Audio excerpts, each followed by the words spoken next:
ഒരു ചുമന്ന കല്ല് ആ മണ്ണിൽ പതിച്ച ദിവസം ആ നാടിന്റെ വിധി മാറി. അപ്രതീക്ഷിത മരണങ്ങൾ, കാരണങ്ങളില്ലാത്ത നിലവിളികൾ, ഭയത്തിന്റെയും മരണത്തിന്റെയും നടുവിൽ ജനങ്ങൾ പോറ്റിയുടെ അടുക്കലെത്തി.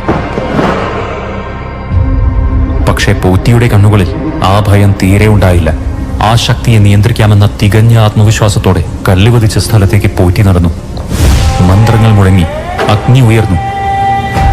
വിറച്ചുപോയ ആ ചുമന്ന ശക്തിയെ പോറ്റി തന്റെ രൂപകൃതിയിലേക്ക് ആവാഹിച്ചു.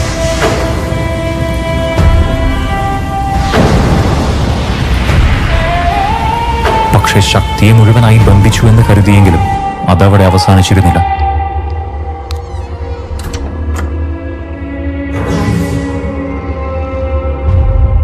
വീടിനകത്തെല്ലാം സാധാരണമായിരുന്നു.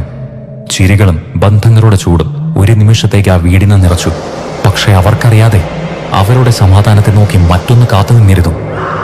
വൈകാതെ തന്നെ ആ ശക്തി തന്റെ ഇടം കണ്ടെത്തി.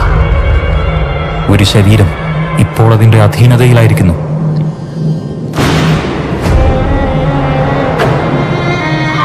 രക്തബന്ധങ്ങൾ പോലും അതിന്റെ മുമ്പിൽ നിലനിന്നില്ല.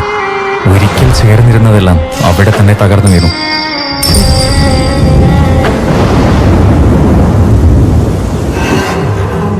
അവനെ ചുറ്റിയ നിശബ്ദത ഭാരം കൂടിയതുപോലെ തോന്നി. തിരിഞ്ഞു നോക്കുമ്പോഴേക്കും ആ നിശബ്ദത പോറ്റിയെയും വിഴുങ്ങി. അങ്ങനെ പുറത്തുനിന്ന് ആരും എത്താതിരിക്കാനായി ആ ഇല്ലം ചുറ്റും വെള്ളം നിറഞ്ഞു.